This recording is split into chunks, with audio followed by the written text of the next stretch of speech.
গীতার ভক্তিযোগ অধ্যায়, তাতে অর্জুন এবং কৃষ্ণের মধ্যেকার যে কথোপকথন, সেই কথোপকথনে কৃষ্ণকে অর্জুন জিজ্ঞেস করছেন যে দুই রকম ভক্ত আমি তোমার সামনে দেখতে পাই, তার মধ্যে কোন ধরনের ভক্ত তোমার প্রিয় কৃষ্ণ, তুমি আমাকে জানাও। যারা তোমাকে আকারে দেখে তারা, নাকি যারা তোমাকে নির্গুণ একটা চেহারায় দেখে তারা, কারা তোমার প্রিয়? তো এই প্রশ্নের উত্তর দিতে গিয়ে কৃষ্ণ যা যা বলেন সেইটি বলা যেতে পারে আমার জানা বোঝা অনুসারে অন্তত পক্ষে আমাদের দেশের সংস্কৃতিতে, সাহিত্যে ভক্তির প্রথম একটি সুসম্বদ্ধ বিবরণ। এই ভক্তি আসছে। আমি আপনাদেরকে ওই ভক্তিযোগ অংশের কিছুটা অংশ আমার তর্জমায় পড়ে শোনাই। কি বললেন আসলে সকলেরই, অনেকেরই জানা, তা সত্ত্বেও একটুখানি ধর্তাইয়ের জন্য একটুখানি পড়ে আপনাদের শোনাই। তার আগের অংশে আপনারা জানেন প্রথম অধ্যায়ে কৃষ্ণের সঙ্গে কি কি কথোপকথন হয়েছে, অর্জুনের কি প্রশ্ন তিনি করেছেন, তার বিষাদ এসেছে, সে বিষাদ তিনি অতিক্রম করে চলে যাওয়ার কথা বলেছেন, গান্ডীব ফেলে রাখার তীব্র নিন্দা করেছেন। এ সমস্ত গল্প আমাদের সকলের জানা। করতে করতে ভক্তিযোগ নামক যে অধ্যায়, দ্বাদশ অধ্যায়, সেইখানে পৌঁছে কৃষ্ণ এবং অর্জুনের কথোপকথন এইভাবে যাচ্ছে। বাংলা তর্জমায় পড়ি, আমার করা তর্জমা। প্রশ্ন করছেন অর্জুন, তোমাতে নিযুক্ত থাকে সতত যে ভক্ত কিংবা যিনি অব্যক্ত অক্ষর রূপে তোমাকেই উপাসনা করে, কে উত্তম যোগবিদ এই দুই ধারার ভিতর? বলো কৃষ্ণ, এ প্রশ্নের সমাধান করে দাও তুমি। এবার শ্রী ভগবান উবাচ, কৃষ্ণ উত্তর দিচ্ছেন, আমাতে আবিষ্ট মন, আমাতেই যুক্ত থাকে যারা অলৌকিক শ্রদ্ধাসহ উপাসনা করে নিয়তই, তারাই আমার চোখে সর্বশ্রেষ্ঠ যোগী জেনে রেখো। কিন্তু যারা ভাবে আমি অনির্দেশ্য, অব্যক্ত অক্ষর, অচিন্ত সর্বত্রগামী, শাশ্বত অচল আর ধ্রুব, সকল ইন্দ্রিয় যারা বেঁধে রেখে নিয়মে নিয়মে সর্বভূতে হিত চান, সমবুদ্ধি সকলের প্রতি উপাসনা করেন আমার যারা, এই মতো শোনো, তারাও আমাকে পায়, এ মতে সন্দেহ মাত্র নেই। আমার অব্যক্ত রূপে আসক্ত যে তার বেশি ক্লেশ, দেহ অভিমানী যদি দেহহীন অব্যক্তই রত হতে চায়, তবে তার ভাগ্যে লেখা থাকে দুঃখ শুধু। এখানে এসে আমি থামলাম। কৃষ্ণ যা বললেন তার মূল অর্থ দাঁড়াচ্ছে এই যে দুজনেই আমাকে পায়, কিন্তু যে আমাকে আকারে দেখে সে আমাকে সহজে পায়। অন্য যে আমাকে আকারে দেখে না, অব্যক্ত, ব্যক্ত নয়, অক্ষর, এই আকারে যে আমাকে পেতে চায় তার ক্লেশ বেশি। কেন ক্লেশ বেশি? একটা চমৎকার যুক্তি দিচ্ছেন কৃষ্ণ। তার কারণ যেহেতু আমরা দেহী, দেহযুক্ত, তাই দেহী কিছুকে কল্পনা করা আমাদের পক্ষে সহজ হয়। যা দেহী নয় তার কল্পনা করতে গেলে তার ক্লেশ হয় বেশি, ওই রাস্তাটা কঠিন, শক্ত। এই বলে কৃষ্ণ আরো কথা বলবেন। আমি গীতার ভক্তিযোগ আপনাদের কাছে বিস্তারিত পড়ার চেষ্টা করছি না, কিন্তু এই গোটা বয়ান যদি পরে কখনো আপনারা খতিয়ে আরেকবার দেখেন বাড়িতে, যখন যদি সুযোগ হয় কখনো, তাহলে খেয়াল করবেন যে এই গোটা বয়ানে কৃষ্ণ একবারও অনেক কথা বলেন, ভালো ভালো কথা বলেন। সমবুদ্ধি সকলের প্রতি, সকলের ভালো চান, দ্বেষ করেন না, হিংসা করেন না, ভক্তের কি কি বৈশিষ্ট্য তা বলছেন কৃষ্ণ যেখানে। কিন্তু কোথাও কৃষ্ণ এই গোটা বয়ান বলতে বলতে একবারও প্রেম শব্দটা বলেন না। যা যা বলেন সব খুবই গুরুত্বপূর্ণ, আবার বলছি, কিন্তু প্রেম, অকারণ প্রেম, এমনি তার কথা গীতার এই ভক্তিযোগের মধ্যে নেই।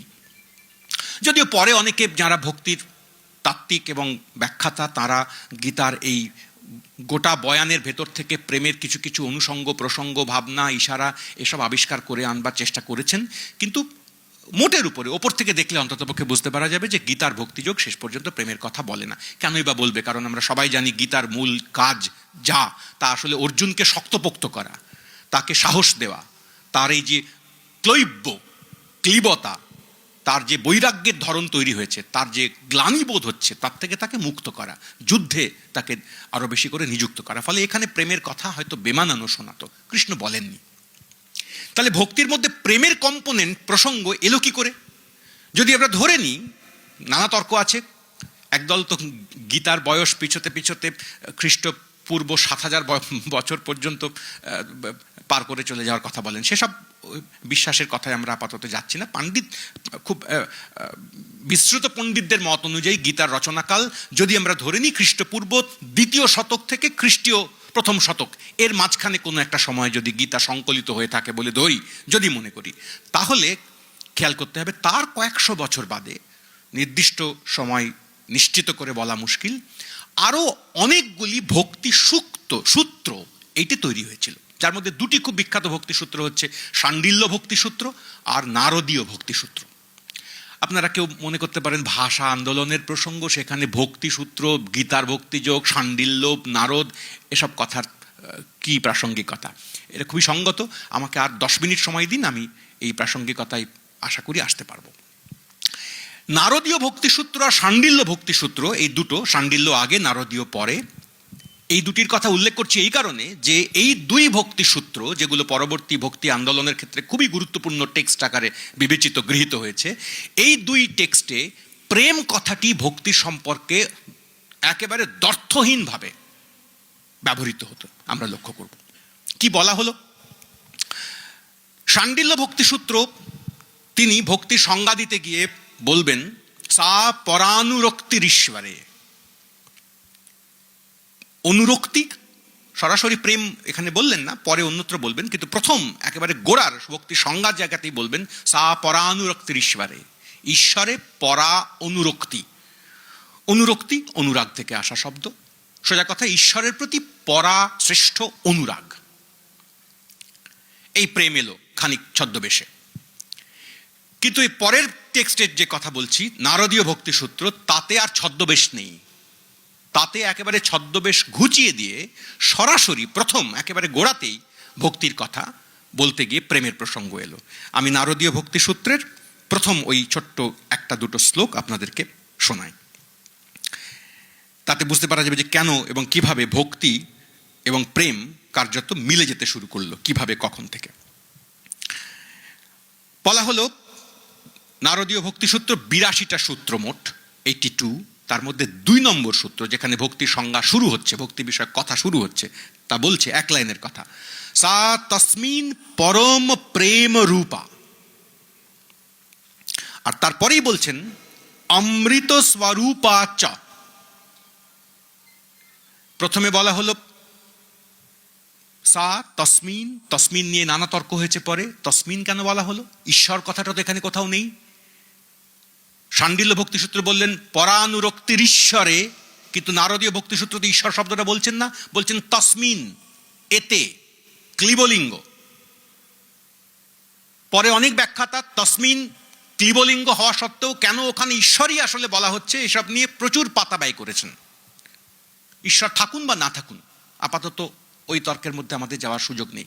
কিন্তু এই যে প্রথম বলা হলো পরম প্রেম রূপা, ভক্তি প্রেম রূপ, তার রূপই হচ্ছে প্রেম। আর তারপরের লাইনে বলা হলো অমৃত স্বরূপা, সে অমৃত স্বরূপ। এই প্রেম এবং অমৃত স্বরূপত্ব এইটা আসবার পরে এই ভক্তিসূত্রের ৮২ নম্বর শেষের ঠিক আগেরটা, ৮২ বা ৮৩, জাস্ট আগেরটাই, সেখানে ভক্তির 11টা লক্ষণের কথা নারদ ভক্তিসূত্র বলবেন। কি কিতে ভক্তি, কি কি দেখে চিনব, মাঝখানে অনেক বড় বড় কথা আছে, লম্বা চওড়া। সে 11টা ভক্তিসূত্রে ভক্তির লক্ষণ প্রসঙ্গে বলতে গিয়ে যা যা বলেছেন আমি দ্রুত একবার পড়ে যাই, সংস্কৃত কিন্তু বাংলা বুঝতে কোনো সমস্যা হওয়ার কথা নয়। ভক্তি কি, ভক্তি লক্ষণ কি, এই নিয়ে বলতে গিয়ে বলছেন পরপর গুণ, মাহাত্ম্য, আসক্তি, আসক্তি, শক্তি এখানে আসক্তি সন্ধি করে দিয়ে, রূপাসক্তি, পূজাসক্তি, শরণাসক্তি, দাস্যাসক্তি, সখ্যাসক্তি, কান্তাসক্তি, বাৎসল্যাসক্তি, আত্মনিবেদনাসক্তি, তন্ময়াসক্তি, পরম বিরহাসক্তি রূপা একধা অপি একাদশধা ভবতি। আমি শেষ শব্দটুকু শুধু তুলে নিয়ে এই ভক্তিসূত্রের প্রসঙ্গ ছেড়ে দেব। বলা হলো এই প্রথম দিকের গুলো তো আপনারা নিশ্চয়ই শুনেই বুঝতে পারা যাচ্ছে ভক্তির কি কি লক্ষণ। রূপে আসক্তি, পূজায় আসক্তি, স্মরণে আসক্তি, দাস্যে, সখ্যে, কান্তায়, বাৎসল্যে, নানা বিষয়ে আসক্তির কথা বলতে বলতে শেষটি বলছেন পরম বিরহাসক্তি, পরম বিরহেও আসক্তি। এই হচ্ছে ভক্তির 11টা লক্ষণ। তাহলে যে বই শুরু হলো তার প্রতি প্রেম এই দিয়ে। সে বই শেষ হচ্ছে বিরহে আসক্তি এই দিয়ে। খেয়াল করে দেখুন, শ্রীমদ্ ভগবদ্ গীতার ভক্তিযোগ অনেক ভালো কথা বলেছেন, ভক্তির উপযুক্ত গুণের কথা উল্লেখ করেছেন, কিন্তু প্রেমের কথা বলেননি, আমরা বললাম। তারপরে দুটি বই গুরুত্বপূর্ণ, প্রেমের কথা বললেন। শেষ যে বই এই সূত্রে, এই লাইনে, নারদীয় ভক্তি সূত্র, তাতে ভক্তি আর প্রেমকে কার্যত একই করে দেওয়া হলো। অনেক পরে 20 শতকে A.K. রামানুজন, আপনারা সকলেই তার নামের সঙ্গে নিশ্চয়ই পরিচিত, বহু ভাষাবিদ, দার্শনিক, পণ্ডিত, কবি, অনুবাদক, তাত্ত্বিক, তিনি ভক্তির, দক্ষিণ ভারতের ভক্তির বিভিন্ন ভাষার কবিতার খুবই সফল অনুবাদক। তিনি এক জায়গায় উল্লেখ করছেন, সেটি আমাদের এক্ষেত্রে খানিক কাজে লাগবে। সেটা হচ্ছে এই যে ভক্তি আর প্রেমের মধ্যে, বুঝতেই পারা যাচ্ছে ভক্তি আর প্রেমের মধ্যে প্রেম নিশ্চিতভাবেই ভক্তির পূর্বগামী। মানুষ প্রথম থেকেই প্রেম জানে, ভক্তি তাকে জানতে হয়েছে পরে, ভক্তি আবিষ্কার করতে হয়েছে। প্রেম একটি নির্দিষ্ট নির্ধারিত মানবিক অনুভূতি। পৃথিবীর যে কোনো প্রান্তেই প্রেম থাকবে, থাকবেই, আছেই। ভক্তি পৃথিবীর সব প্রান্তে থাকবে না, কোনো কোনো প্রান্তে মানুষকে নির্মাণ করতে হবে, একটি বিশেষ ভাষা তার জন্য তৈরি করতে হবে, একটি বিশেষ সম্পর্ক তার জন্য ইনভেন্ট করতে হবে। এবং এইটার প্রমাণ হিসেবে উনি বলবার চেষ্টা করছেন যে ভক্তির যদি যাবৎ ল্যাঙ্গুয়েজ আমরা বিবেচনা করি, সিগনিফায়ার সমূহ যদি দেখি, তার একটা বড় ভান্ডার তৈরি করি, ভারতবর্ষে নানা ভাষার ভক্তির সমস্ত সিগনিফায়ারের একটা তালিকা বানাই, তাহলে দেখতে পাওয়া যাবে যে এই সমস্ত সিগনিফায়ার আসলে প্রেমেরও সিগনিফায়ার। শুধু তাই নয়, খুবই চমকপ্রদ, রামানুজনের মতন এখানে তার উপযুক্ত কথা, প্রেমের যা যা সিগনিফায়ার ভক্তি তা তা আত্মস্থ করেছে, প্লাস প্রেমকেও ভক্তি একটি সিগনিফায়ার হিসেবে গ্রহণ করেছে। ফলে ভক্তির সিগনিফায়ারের তালিকায় প্রেম নিজেও একটি সিগনিফায়ার। অর্থাৎ প্রেম কার্যত ভক্তির মধ্যে সেঁধিয়ে গেছে তার নিজের যাবতীয় সিগনিফায়ার সমেত। এইভাবে কার্যত শুষে নিয়েছে ভক্তি প্রেমকে, এবং প্রেম প্রকাশক যাবতীয় পূর্ববর্তী সিগনিফায়ারের যে ট্র্যাডিশনস, তার সমস্ত নিয়ে। এইটি রামানুজনের একটি অভিমত, এবং আমি তার সঙ্গে সম্পূর্ণ একমত, কোনো সন্দেহ নেই। কিন্তু এই যে তত্ত্বগ্রন্থের কথা আমি উল্লেখ করতে করতে গেলাম, গীতা এবং তারপরে বাকি দুটো ভক্তি সূত্র, তাদের চলনের মধ্যেও খেয়াল করলে দেখা যাবে যে প্রথমে ভক্তির মধ্যে প্রেম টলমল করছে, আছে অব্যক্ত আকারে, ইশারায়, ইঙ্গিতে, স্পষ্ট করে নয়। একের পর এক ভক্তিসূত্র পেরোতে পেরোতে আমরা যখন আমাদের এই বাংলাদেশের শ্রেষ্ঠ ভক্তি আন্দোলনের যারা তাত্ত্বিক, তাদের ভাবনা চিন্তার সঙ্গে পরিচিত হব, আমাদের বৃন্দাবনের 6 গোস্বামী যাদেরকে আমরা বলি, রূপ গোস্বামী কিংবা জীব গোস্বামী, সনাতন গোস্বামী, তাদের সঙ্গে যদি পরিচিত হই, তাহলে খেয়াল করে দেখব যে তারা শেষ পর্যন্ত চৈতন্যদেবের আন্দোলনের সুবাদেই সম্ভবত ভক্তির নানা রকম বর্গ, ক্যাটেগরি ইত্যাদি সৃষ্টি করছেন, তৈরি করছেন, বানাচ্ছেন। তার মধ্যে 3 ধাপের ভক্তির কথা তারা বলছেন। 1 সাধন ভক্তি, 2 ভাব ভক্তি, 3 শ্রেষ্ঠ বৈষ্ণবের সাধ্য, সে হচ্ছে প্রেম ভক্তি। সে প্রেম ভক্তির বিশিষ্টতা কি, সেই নিয়ে পাতার পর পাতা সূক্ষ্মাতি সূক্ষ্ম আলোচনা তারা করেছেন, আমাদের সেদিকে যাওয়ার কোনো প্রয়োজন নেই। ফলে আমি বলবার চেষ্টা করছি যে ভক্তি শেষ পর্যন্ত প্রেমের উপরে ভর দিয়ে দাঁড়ালো, যদিও সাধারণ মানবিক প্রেমের যাবতীয় অনুভূতির সঙ্গে তার একটা তফাতও থাকলো। সে তফাতটা কি? সে তফাত হচ্ছে এই যে মাঝে মাঝেই সাধারণ প্রেমের ক্ষেত্রে যে ধরনের ভাষাভঙ্গি ব্যবহার করা হয়, তার সঙ্গে তার থেকে ঈষৎ আলাদা কোনো কোনো চূড়ান্ত সমর্পণের, এমনকি দাস্যের ভাবযুক্ত, একেবারে গায়ে পায়ে শুয়ে পড়ার মতন ভাবযুক্ত কথাও সে বলবার চেষ্টা করল। এইটা অধিকন্তু, এইটা সাধারণ মানবীয় প্রেমের সঙ্গে প্রত্যক্ষত মিলবে না, জুড়বে না। আর তার সঙ্গে সঙ্গে মানবীয় প্রেমের ক্ষেত্রে একজন নির্দিষ্ট ও চাই। ও চাই মানে ভালো বাংলা করে বললে অপর চাই, যার প্রতি আমার প্রেম ধাবিত হবে, যাবে। একজন প্রেমিকের নিশ্চিতভাবেই এই একটি অপরের প্রত্যাশা থাকতেই হবে। অপরের প্রত্যাশা ব্যতি রেখে, অপর থাকুক বা না থাকুক, অন্ততপক্ষে অপরের একটি প্রত্যাশা থাকতে হবে। এই অপরটি কার্যত সাধারণ মানবীয় প্রেমের ক্ষেত্রে বহু, বিচিত্র, অজস্র, অনন্ত। কিন্তু ভক্তির ক্ষেত্রে এই অপরটি নির্দিষ্ট। একটি নির্দিষ্ট অপরের মধ্যেই কার্যত সমস্তটাই ঘনীভূত। এবং এই অপরটিও এই কথা শুনলে কেউ কেউ দুঃখ পেতে পারেন, খুবই যারা ভক্ত তাদের মন খারাপ হতে পারে, কিন্তু আপাতত বলছি, আশা করি এর জন্য গদ্দান যাবে না, যে এই অপরটি কার্যত প্রেমিকেরই নির্মিত। ঠিক যেভাবে সাধারণ মানবীয় প্রেমের ক্ষেত্রেও আমাদের সমস্ত প্রেমাস্পদ অনেকাংশে প্রেমিকের দ্বারা নির্মিতই হয়, এক্ষেত্রেও এই অপরটি, যাকে আমরা ঈশ্বর নাম দিচ্ছি আপাতত, বা দেবতা বলছি, বা প্রভু বলছি, বা আরও নানা রকম বিচিত্র নামে তাকে ডাকছি, সে সবই পুরোটাই কার্যত আমারই নির্মিত, আমারই আকাঙ্ক্ষা নির্মিত, আমারই অভাব নির্মিত, আমারই পারসিভ করা নানা ধরনের অপ্রাপ্তি নির্মিত। এখানে আমরা ছোট্ট প্রসঙ্গ বলে আমি এই অভাব, অপ্রাপ্তি এবং প্রেমের আকাঙ্ক্ষা, নিজেকে খানিকটা প্রসারিত করে দেওয়ার, খানিকটা প্রণত করবার, কখনো কখনো সেই প্রণামের ঢং সামনে রেখে আসলে প্রণাম নয়, তার সঙ্গে সঙ্গে খুব খানিকটা ক্ষমতাও উল্লেখ করবার নানান প্রচেষ্টা ভক্তির কবিরা করেছেন, যাকে বলে উল্টে পাল্টে জাপটে ধরেছেন, কখনো কখনো এই অপরটিকে নিয়ে খেলেছেন, অপরের সঙ্গে বিচিত্র সম্পর্ক স্থাপন করে করে চলেছেন, এবং সেটা করতে গিয়ে শেষ পর্যন্ত কার্যত তুরীয়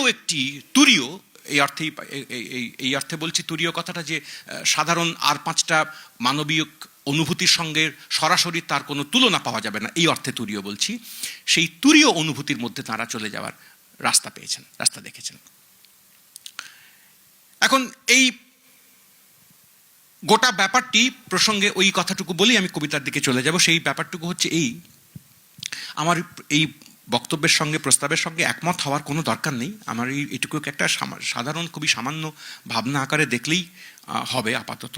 সেটা হচ্ছে যে দেখুন, মানুষ গঠনগতভাবে প্রেম ব্যতিরেকে, প্রেম কথাটা আবার আমি ছোট অর্থে, এখনকার আমাদের পরিচিত শুধু প্রেম অর্থে বলছি না, ব্যাপ্ত অর্থে বলছি, প্রেম ব্যতিরেকে, অ্যাটাচমেন্ট, রতি, এটা বরং ঠিক শব্দ হবে। রতি কথাটা ভক্তির ক্ষেত্রেও ব্যবহার হয়েছে আমাদের দেশে। আমি আবার একটুখানি ডাইগ্রেস করছি মাঝখানে।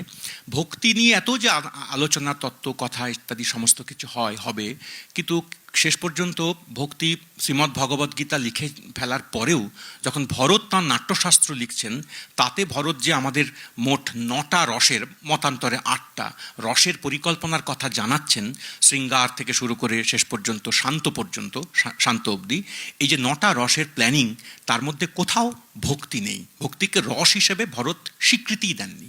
শুধু ভরত নন, ভরতের যারা টিকাকার, পরবর্তী একের পর এক ভাষ্যকার যারা এসেছেন, তারাও কেউই ভক্তিকে রস বলে মানতে চাননি। শুধু তাই নয়, ভরতের পরে 500, 700, 1000 বছর নয়, আমি আরও 1600-1700 শতক পর্যন্ত অলঙ্কার শাস্ত্র নিয়ে যারা কাজ করেছেন, তারা কেউই ভক্তিকে পুরোপুরি রস হিসেবে স্বীকৃতি দিতে রাজি ছিলেন না। ভক্তি রস নয়। কেন নয়? তার কারণ হচ্ছে ভক্তির জন্য করেসপন্ডিং কোনো স্থায়ী ভাব নেই। ভরত যে রসের জন্য 8টা স্থায়ী ভাবের কথা বলবেন, স্থায়ী ভাব থাকবে, প্রিন্সিপাল মুড ভেতরে যা থাকতে হবে, সব মানুষের থাকে, তার থেকেই একটা বিশেষ পারফরমেন্স দেখে হোক, নাটক দেখে হোক, গান শুনে হোক, কবিতা পড়ে হোক, আমাদের একটা আপ্লুত ভাব তৈরি হয়। সেইটার জন্য প্রাকশর্ত হচ্ছে আমাদের ভেতরে, প্রত্যেক মানুষের ভেতরে কতগুলো প্রিন্সিপাল বেসিক মুড থাকা। এই তো ভরতের বেসিক যে আইডিয়া।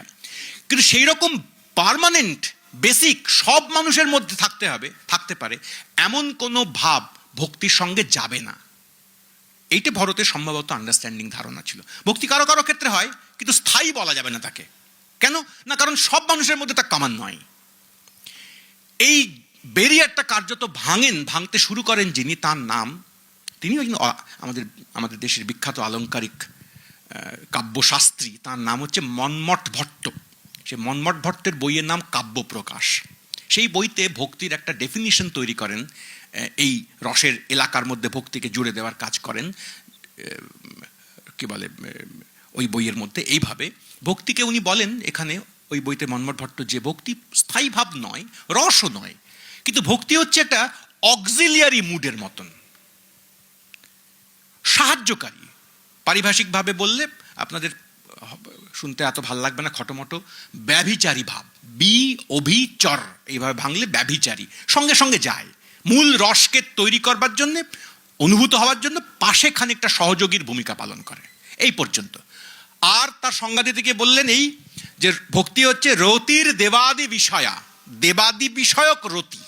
রতি মানে অ্যাটাচমেন্ট, অ্যাটাচড থাকার ভাব, রত থাকার ভাব, এই হচ্ছে রতি বড় অর্থে। তো ভক্তিও একরকমের রতি, দেবতাতে রতি। আর এইটা যেহেতু সব মানুষের মধ্যে স্বাভাবিক নয়, কারো কারো ক্ষেত্রে হতে পারে, তাই একে স্থায়ী ভাব বলতে পারবো না। এই পর্যন্ত অ্যালাউ করলেন 11 শতকের তাত্ত্বিক পণ্ডিত বোপদেব, এই মাফ করবেন মন্মথ ভট্ট। তারও অনেক পরে 16 শতকে এসে শেষ পর্যন্ত দেখা গেল এই বৈষ্ণব দার্শনিকেরা, তাত্ত্বিকেরা ভক্তিকে তো শুধু শেষ পর্যন্ত নিলেন তাই নয়, কার্যত ওরা বাকি সমস্ত রসের প্ল্যানিংকে ভক্তির মধ্যেই ডুবিয়ে দেওয়ার চেষ্টা করে বললেন যে ভক্তি একমাত্র রস, আসল এবং একমাত্র। বাকি আর যে সমস্ত রসের আনন্দের প্ল্যানিংয়ের কথা আমরা শুনি বা জানি, সে সবই ভক্তির মধ্যে নিমজ্জিত, তারই পার্ট, অংশ। তো এই কথাগুলো আমি বলছি এই কারণে, এই প্রস্তাবটুকু আপনাদের কাছে রাখবার জন্য হাম্বলি, সেটা হচ্ছে এই যে প্রতিটি মানুষ যে কোনো দেশে যে কোনো কালের, তার গঠনগতভাবে একটি শর্ত হচ্ছে যে তার একটি রতির সম্ভাবনা, যাকে আমি বড় অর্থে প্রেমের সম্ভাবনা বলছি, এটা থাকবেই। মানে একটু একালের ভাষায় তাকে অনুবাদ করে দিলে ব্যাপারটা এরকম শোনাবে কতকটা, যে মানুষ গঠনগতভাবে ভালোবাসতে বাধ্য, এইটা তার স্বভাব। ভালো না বেসে তার পক্ষে থাকাই সম্ভব নয়। নানা কারণে এই ভালোবাসতে পারা এইটে ব্যাহত হয়, ভালোবাসার সম্ভাবনা ব্যাহত হয় নানা কারণে। পেছন থেকে টানা হয়, সংসার টানে, অন্য কোনো স্বার্থ টানে, পরীক্ষার ফল টানে, সেমিস্টারের রেজাল্ট টানে, চাকরির পদোন্নতি টানে, আরও কত কিছু টানে। কিন্তু শেষ পর্যন্ত ওগুলো টান স্বভাবগতভাবে যদি তাকে ছেড়ে দেওয়া হয়, তাহলে সে ভালোবাসবেই। এইবারে এই ভালোবাসার জন্যে মানুষকে পাত্র পেতে হবে। কি ভালোবাসবে? গাছ ভালোবাসবে, ফুল ভালোবাসবে, পাখি ভালোবাসবে, অন্য লোককে ভালোবাসবে, মাটি ভালোবাসবে, ব্লা ব্লা ব্লা, যাকে খুশি ভালোবাসবে। কিন্তু কখনো যদি দেখা যায় যে ভালোবাসারই পাত্র, তার নির্বাচন, সেটাতে ঘাটতি হচ্ছে, ফুরোচ্ছে না, মানে হচ্ছে না, পাওয়া যাচ্ছে না, অ্যাভেলেবল নয়, বা ঠিক যেমন করে চায় তেমন করে অ্যাভেলেবল নয়, তখন সে কি করবে? তখন তার এই এবিলিটি টু লাভ, ভালোবাসবার যে সক্ষমতা, সেইটা তখন উপচে পড়ে। এই উপচে পড়া প্রেম দিয়ে সে ভক্তি তৈরি করে, সে ঈশ্বর বানায়, সে একটা আইডিয়া বানায়, ধারণা বানায়। তাকে একসময় সে ভয় পেতে শিখেছে, কখনো কখনো সে ভয় মুখ্য হয়ে থেকেছে, আর কখনো কখনো সে ভয়কে সে ভালোবাসায় রূপান্তরিত করবার চেষ্টা করেছে। ফলে আমাদের প্রাচীন ভক্তির কবিতাগুলিতে বারবার লক্ষ্য করা যাবে যে একই সঙ্গে পাশাপাশি প্যারালালি চলার কথা নয়, ভয় আর প্রেম প্রায় হাত ধরাধরি করে চলে। তুমি বিরাট, তুমি প্রবল, তুমি মহান, তুমি তুমি আশ্চর্য, ভয়ঙ্কর, আবার পরক্ষণেই আমি তোমার বুকে উঠে নাচতেও পারি, এও সে একই সঙ্গে বলেছে। এবং সেই সমস্তগুলোর মধ্যে যেন তার আকুলতার প্রধান ভিত্তিটি হচ্ছে এই দাঁড়িয়েছে যে তোমার প্রতি আমার এই নিবেদন, এই প্রীতি, এই ভালোবাসা, এই আদর, এই যদি আমি না দিই, তাহলে তোমার কিছু আসবে যাবে না, আমার অসুবিধা হবে, আমি ব্যথায় টনটন করে উঠব, আমি একরকমের অপূর্ণতা বোধ করতে থাকবো, আমি একরকম অভাব বোধ করতে পারবো। এটা আশ্চর্য মজার এক ধরনের অভাব, যা না দিলে মেটে না। সাধারণভাবে অভাব মেটে হচ্ছে পেলে, অভাব বোধ করছি, পেলাম, মিটে গেল। এটা একটা স্পেশাল কাইন্ড অফ অভাব, যা দিলেই কেবল মিটতে পারে। কি দিই? আমার হৃদয় দিই, মন দিই, সত্তা দিই, ধর্মও কখনো কখনো দিই। চৈতন্য আন্দোলন কেন্দ্রিক আমাদের দেশের বিখ্যাত কাব্যগ্রন্থ শ্রী চৈতন্য চরিতামৃত, তাতে শেষ পর্যন্ত কথা বলতে বলতে এরকম জায়গায় পৌঁছে যাবে যে একজন যথার্থ কৃষ্ণ ভক্ত হতে গেলে কি করতে হবে না, ধর্মও ত্যাগ করতে হবে। এ নিয়ে মেলা মেলা তর্ক হতে হবে, ধর্মত্যাগ, এ কি আশ্চর্য কথা। ধর্মত্যাগ করতে হবে বলতে গেলে কি ওখানে ইঙ্গিত করা হবে, তার টিকা তৈরি করেছেন অন্য পণ্ডিতেরা। ধর্মত্যাগ বলতে ওখানে ইঙ্গিত করা হচ্ছে যে সমাজ ধর্ম, লোকধর্ম, নানা রকম বাইন্ডিংস, পিছুটান, শর্ত, নিয়মকানুন ইত্যাদি, এইসব ত্যাগ করতে হবে, তারপরে ঝাঁপ দিতে হবে। কত আমাদের দেশের আলাদা আলাদা ভক্তির কবিরা এই জলে ঝাঁপ দেওয়া, মরে যাওয়া, নিজেকে সম্পূর্ণ নষ্ট করে ফেলা, ধ্বংস করে ফেলা, এর কথা প্রাণপণে কাতরের মতন বারবার করে বলেছেন। অর্থাৎ আমি বলতে চাইছি এই যে আমাদের দেশে মোটের উপরে গীতার রচনার সমাপ্ত হওয়ার প্রায় 700 বছর পর থেকে একরকমভাবে ভক্তি এই রকম একটি অভিজ্ঞতা আকারে ঈশ্বর এবং ঈশ্বরের সঙ্গে এক ধরনের পার্সোনাল রিলেশন, ব্যক্তিগত সম্পর্ক তৈরি করার চেষ্টার একটা প্রকোপ বলা যেতে পারে, প্রায় একটা মহামারীর মতন একটা ঘটনা, যেটা তার আগেকার উপাসনা পদ্ধতির মধ্যে, ঈশ্বর পরিকল্পনার মধ্যে ততটা ছিল না। মূলত দক্ষিণ ভারতে এর একটা বিস্ফোরণ ঘটে তামিল ভাষায়, কন্নড় ভাষায়, খানিক মালায়ালাম ভাষায়, তেলুগুতে, গুজরাতিতে, আমি উঠছি উপরের দিকে, হিন্দিতে, কাশ্মীরি ভাষায় এবং পরে বাংলা ভাষাতেও। এরকম একটা ভারতের মানচিত্র যদি খেয়াল করা যায়, যদি তামিল দেশে এটার উৎপত্তির কথা ভাবি, তাহলে একটা অর্ধচন্দ্রের মতন একটা যাত্রাপথ পাওয়া যাবে, এরকম লম্বা করে ঘুরে, কাল অনুযায়ী, সাল অনুযায়ী যদি পরপর সাজাতে থাকি। সপ্তম শতক, তারপরে নবম শতক, তারপরে দশম, একাদশ, দ্বাদশ, চতুর্দশ, মীরাবাই, পঞ্চদশ, ষোড়শ, ওদিকে লালদেব তার একটু আগে 14 শতক। লালদেব কাশ্মীরের কবি, তিনিও ভক্তি মার্গেরই কবি, কিন্তু তার ক্ষেত্রে আগমনটা ঘটেছে এই বৃত্তের একটুখানি বাইরে। তার কারণ তাঁর সুযোগটা, তাঁর আবির্ভাবের পেছনে যেমন একরকমভাবে শৈব প্রসঙ্গ খানিকটা ছিল, তেমনি খানিকটা সুফি ট্র্যাডিশন, যা কিনা ওই আফগানিস্তান এখনকার ওই প্রান্ত ধরে খানিকটা চুঁয়ে নেমেছিল এইদিকে। তা আর এক রকমের কত ধরনের দেব পরিকল্পনা এই গোটা অংশটা জুড়ে, কত রকমের শিব, কত রকমের কৃষ্ণ বিষ্ণু, আলাদা আলাদা অঞ্চলে আলাদা আলাদা চেহারা বা রূপ, আঞ্চলিক কতগুলো গল্প সেই সমস্ত রূপের পিছন দিকে ঘাপটি মেরে দাঁড়িয়ে আছে। তো বললে আপনারা সবাই সহজেই এটার সঙ্গে রিলেট করতে পারবেন যে আমাদের পশ্চিমবাংলাতেই শিবের কত রকমের রূপ আছে, কত রকমের চেহারা আছে। খ্যাপা, পাগল, বোম্ভোলা, গায়ে ছাই মাখা, চাষা, কৃষক, খানিক লম্পট, মাতাল। আমাদের দেশের শিবায়ন কাব্যগুলোর দিকে তাকালে লক্ষ্য করা যাবে যে শিবের এরকম বিচিত্র, এবং সব ক্ষেত্রেই শিব ভারী পেটুক, গোগ্রাসে ভাত খান, ছেলেদেরকে সামনে বসিয়ে তাদের পাত থেকে কখনো কখনো হাত বাড়িয়ে খাবার তুলে নেওয়ার চেষ্টা করেন, মানে এটা চমকপ্রদ। কিন্তু এটাই কি একরকম শিব? ভারতবর্ষের দক্ষিণ দিকে শিব সম্পূর্ণ আলাদা রকমের। লিঙ্গায়েত গোষ্ঠীর যে ভাষার যারা কবি, যাদের কবিতা আমি এক্ষুনি পড়বো আপনাদের কাছে, সেখানে শিবের একই জায়গায়, একই ভাষায়, ওই কন্নড় ভাষাতেই, কর্ণাটক অঞ্চলে কন্নড় ভাষাতেই 5-7 জন 10 জন কবির কবিতা যদি পড়ি, প্রত্যেকের কবিতায় শিবের আলাদা আলাদা নাম, সকলেই শিব।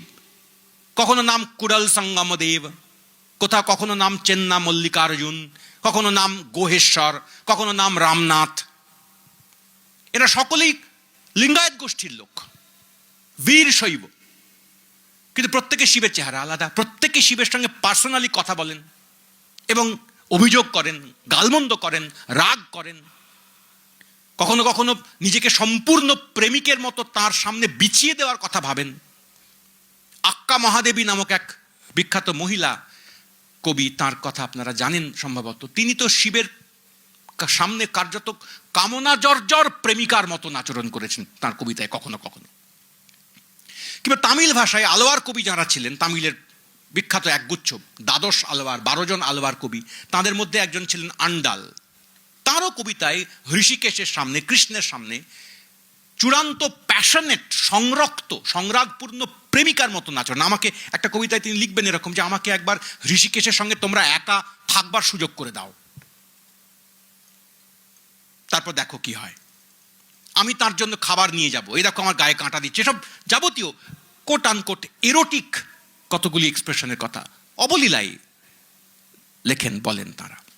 তখনও পর্যন্ত ভক্তি এরকম খুব তীব্র প্রবল একটা বিশেষ ভাষা, ল্যাঙ্গুয়েজ অর্জন করেনি। একটা চাপানো প্রবল প্রাবল্যের, ক্ষমতার, তীব্রতার ভাষা অর্জন করেনি। তখনও পর্যন্ত ভক্তি মূলত নিবেদনের ভাষাতেই কথা বলে। তখনও ভক্তির ভাষার প্রধান ভিত্তি হচ্ছে সমর্পণ, প্রেম। কিংবা এই ভাষার অতিক্রম করতে করতে, পেরোতে পেরোতে 14-15 শতকে গুজরাটি ভাষার বিখ্যাত কবি যে কবিতা লিখবেন, তারও একটা কবিতা আমি আপনাদের পড়ে শোনাবো। বলছি বটে, কখন যে শোনাবো আমি জানি না, তাও একটা দুটো করে তো শোনাবই। তিনি কৃষ্ণের সঙ্গে, কৃষ্ণের প্রেমিকার কথোপকথন রেকর্ড করছেন কার্যত তার কবিতায়, গানে। নারসিন মেহতা তার নাম, নরসিংহ মেহতা, আমরা আমাদের এখানকার বাংলায় যদি এখনকার ট্রান্সলেট করি তাহলে এরকম দাঁড়াবে, কিন্তু নারসিন মেহতা, নার্সি মেহতা এরকম করেই ওখানে বলা হয়। তো তার গান এরকম কি তীব্র অভিমানে ফেটে পড়ছেন কার্যত কৃষ্ণের সেই প্রেমিকা। গতকাল রাত্রিরে তুমি কোথায় ছিলে কৃষ্ণ, আমাকে বলো, এই তার অভিযোগ। কিংবা কৃষ্ণকে তিনি ডাকছেন যে আমার গোটা গা শীতে ঠান্ডায় কাঁপছে, তুমি আমার গায়ের চাদরের মতন এসো। 14 শতক, 14 সেঞ্চুরি। আমাদের বাংলার বৈষ্ণব পদাবলী, যা আমাদের অত্যন্ত গর্বের, কোনো সন্দেহ নেই, তার থেকেও সেসব পদ যখন লেখা হচ্ছে তার থেকেও 150 বছর আগেকার, একেবারে খাঁটি গুজরাটি ভাষায়। কোনো সম্ভাবনা নেই নারসিন মেহতার পদ আমাদের বাংলা ভাষার কবি গোবিন্দ দাস কিংবা জ্ঞানদাস কিংবা বিদ্যাপতি বা চণ্ডীদাস পড়েছেন, সম্ভাবনা খুবই কম, খুবই কম। ভাষান্তরের সুযোগ ছিল কম, কিন্তু কিছু তবু ছিল নিশ্চয়ই, চুঁয়ে এসেছে, হতেই পারে, হওয়ার সম্ভাবনা। দক্ষিণ ভারতের আলোয়ারদের পদ বাংলার মানুষের কাছে খানিক খানিক এসেছে। এখন এই প্রশ্নটি তুলেই আমি কবিতায় যাব যে আচ্ছা, এই যে এত ভাষার আলাদা আলাদা ভালোবাসার গান, ঈশ্বরকে উপলক্ষ করে মানুষ ভালোবাসবে, তার ভালোবাসার সুযোগ ঘটছে না। চারপাশে তাকিয়ে একটা পরম ক্ষমতা সম্পন্ন ভালোবাসবার কেন্দ্র সে বানাচ্ছে, বানিয়ে বলছে এই যে তোমাকে বাসলাম, সবাই একসঙ্গে, যার যার মতো করে। এবং সেই ভালোবাসার বয়ানের মধ্যে সে তার দৈনন্দিন অভিজ্ঞতার নানান রকম পরত ঢুকিয়ে দিচ্ছে তার সঙ্গে। আমি ব্যক্তিগতভাবে একেবারেই ভক্তি মার্গের লোক নই। উপাসনা পদ্ধতি হিসেবে ভক্তিতে আমার কোনো বিশেষ নতি নেই, কিন্তু আমার ভক্তে খুবই আগ্রহ। কি করে তিনি পারেন এই তীব্র সমর্পণ, নিঃশর্ত ভালোবাসার বয়ান, যখন ভালোবাসার পাত্রটি, প্রেমাস্পদটি কার্যত অনুপস্থিত, তাকে উপস্থিত করে তুলে, তাকে হাজির করে তুলে তার এই সমর্পণ কত তীব্র তিনি করতে পারেন, এবং করতে করতে তিনি তার চারপাশকে কি করে প্রকাশ করতে থাকেন, প্রকাশ করতে পারেন, সক্ষম হন, এইটা আমার দেখার বিষয়। এর সঙ্গে আরেকটি গুরুত্বপূর্ণ কম্পোনেন্ট আছে ভক্তি আন্দোলনের, যার কথা আমি এই গোটাটার মধ্যে বলিনি, সেটা হচ্ছে মারাঠা ভক্তির আন্দোলন। মহারাষ্ট্রের ওয়ারকারি নামক একটি ট্র্যাডিশন, আপনারা জানেন অনেকে। তাঁদের যে দেবতা, তার নাম হচ্ছে বিঠ্ঠল, বিঠ্ঠল, বিঠ্ঠ, বিঠ্ঠই, বিঠোবা, নানা রকম নামে তাকে কবিরা আলাদা আলাদা করে ডেকেছেন। একজন ইটের উপরে, খুবই সামান্য ইটের উপরে পা দিয়ে থম মেরে দাঁড়িয়ে থাকা একটা দেবমূর্তি, কৃষ্ণ তিনি আসলে। তাঁকেও, তার সঙ্গেও কৃষ্ণকে নানাভাবে জুড়ে দেওয়া হয়েছে। তিনি তাঁর কবিতায় লিখতে গিয়ে রুক্মিণী দেবীর কথা বলা হয়েছে, পাণ্ডুরং তাঁর আর একটা নাম, তার সঙ্গে গীতাকে যুক্ত করা হয়েছে কখনো কখনো। কিন্তু তিনি ওইরকম একটা খুব সাধারণ লোক, ইটের উপরে পা দিয়ে তিনি দাঁড়িয়ে রয়েছেন। বিঠ্ঠলের মধ্যে আসলে ইট, এইটা লুকোনো আছে। কিন্তু এই দেবতাকে সামনে রেখে যারা কবিতা লিখেছেন তারা অধিকাংশ অস্পৃশ্য। মহর নামক একটি জাতি নয়, মহর নামক একটি জাতের একটি বিশেষ বর্ণ সম্প্রদায়, বর্ণও নয়, বর্ণ বহির্ভূত সম্প্রদায়ের মানুষজন, তারা এই বিঠ্ঠলের প্রতি তাদের ভালোবাসার কথা জ্ঞাপন করছেন। আপনাদের খেয়াল থাকবে, এই মহার হচ্ছে সেই ক্যাটেগরি, সেই বর্গ, সেই অংশ যেখান থেকে বাবা সাহেব আম্বেদকর এসেছেন। তাঁরা যে বিঠ্ঠলকে সামনে রেখে কবিতা লিখছেন, সেই কবিতাগুলি মর্মন্তুদ, বেদনাদায়ক।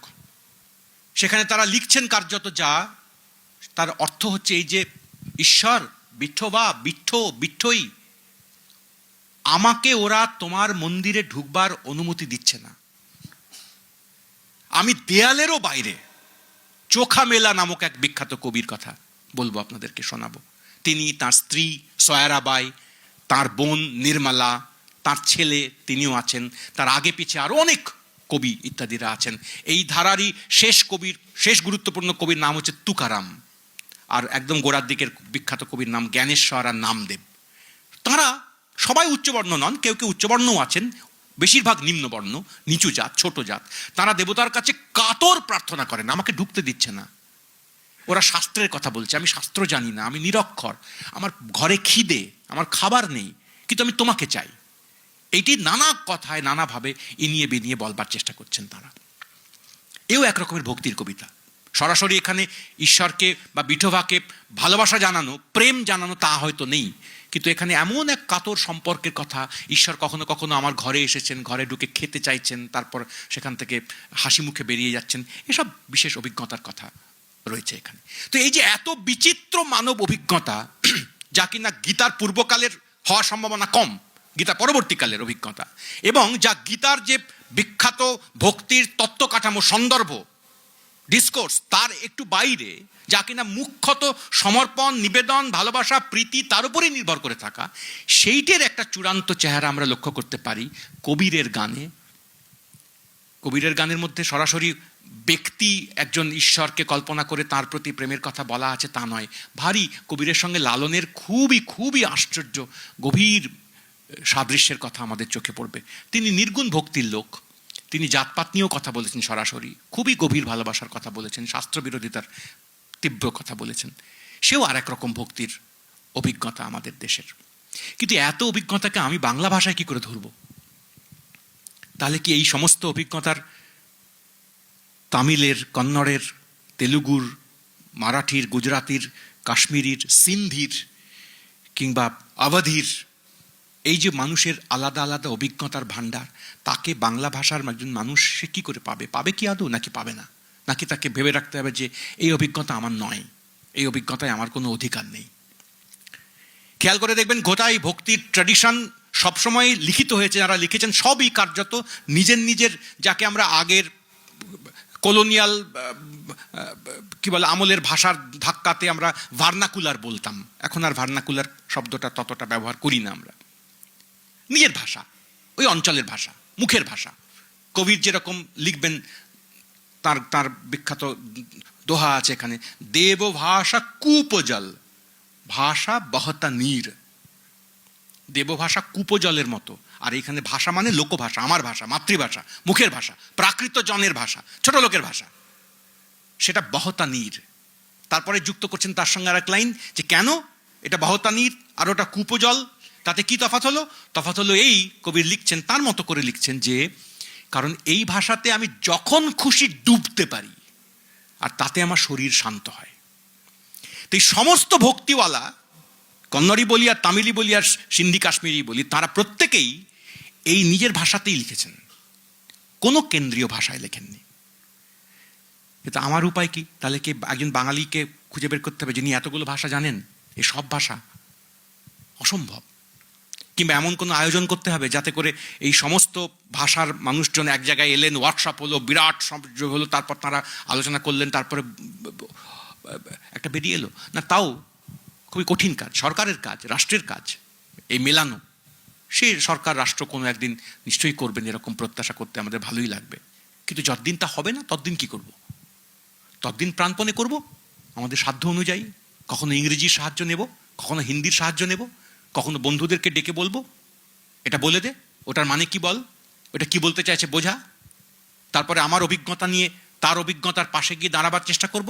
অভিজ্ঞতায় ঠোকাঠুকি লাগবে, সবসময় ঠিক হবে না, খানিক খানিক ভুল হবে। আমার অভিজ্ঞতার মাপে তোমাকে পড়ার চেষ্টা করব, খানিক ভুল করব, কিন্তু প্রসারিত হব। বিশ্বজোড়া ট্রান্সলেশন স্টাডিজের যারা মহাপণ্ডিত, তাদের মধ্যে একজনের নাম ওয়াল্টার বেনিয়ামিন। তার বিখ্যাত একখানা প্রবন্ধ আছে, আপনারা জানেন সে প্রবন্ধের কথা, ট্রান্সলেটার্স টাস্ক বা টাস্ক অফ দ্য ট্রান্সলেটার। সেই প্রবন্ধে ট্রান্সলেটার কি করবেন, কি তার করা উচিত, এসব বিষয়ে নানা কথা বলতে গিয়ে একটা খুব ইন্টারেস্টিং কথা উনি উল্লেখ করেন। তার মূল নির্যাসটুকু আমি প্রসঙ্গে বলি। যখন অনুবাদ করি, প্রাণপণে অনুবাদ করি, একটা কৃত্যের মতন করে, দায়িত্বের মতন করে অনুবাদ যখন করি, তখন প্রধান তার স্বার্থ থাকে অন্য জিনিসকে আমার এখানে নিয়ে আসা শুধু নয়, আমার ভাষাকে অন্য অভিজ্ঞতার দিকে আরো খানিকটা এগিয়ে দেওয়া। এইটি মূল কাজ থাকে। আমার ভাষার পরিধি বাড়ানো, আমার ভাষার সক্ষমতা বাড়ানো, আমার ভাষার জোর বাড়ানো, আমার ভাষার ধারণ ক্ষমতা বাড়ানো। অপরের অভিজ্ঞতার দিকে আমার ভাষা ছুটছে, তাকে ধরবার প্রাণপণ চেষ্টা করছে এবং শিখছে যা তার ভাষার অভিজ্ঞতার মধ্যে নেই। এই চেষ্টা করছে, প্রচুর ভুল করছে, কিন্তু প্রাণপণে করছে। এবার আমি আপনাদের সামনে কয়েকটি কবিতা পড়ে শোনাবো, অল্প কয়েকটি, 7-8টি মাত্র, বেশি সময় লাগবে না। তারপরে আমার শেষ কথাটুকু বলে আমি ছেড়ে দেব। আমি প্রথম আপনাদের পড়ে শোনাই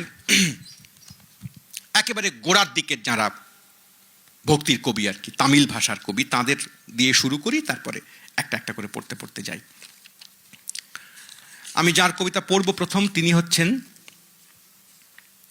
নম্মালোয়ার, আলোয়ারদের কবি, আলোয়ার গোষ্ঠীর কবি, খুবই সম্মানিত, একদম গোড়ার দিকের আলোয়ার কবি। তার ছোট্ট একটি কবিতা, সবই কৃষ্ণকে নিয়ে লেখা। আলোয়ার কবিদের যাবতীয় কবিতাই মূলত কৃষ্ণকে নিয়ে।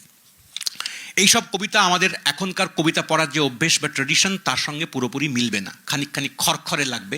এক তো অনুবাদ বলে, দুই অভিজ্ঞতার ধরন বয়ান খানিক পৃথক তাই বলে, ফলে খানিকটা কম আমাদের কবিতার মাপ থেকে।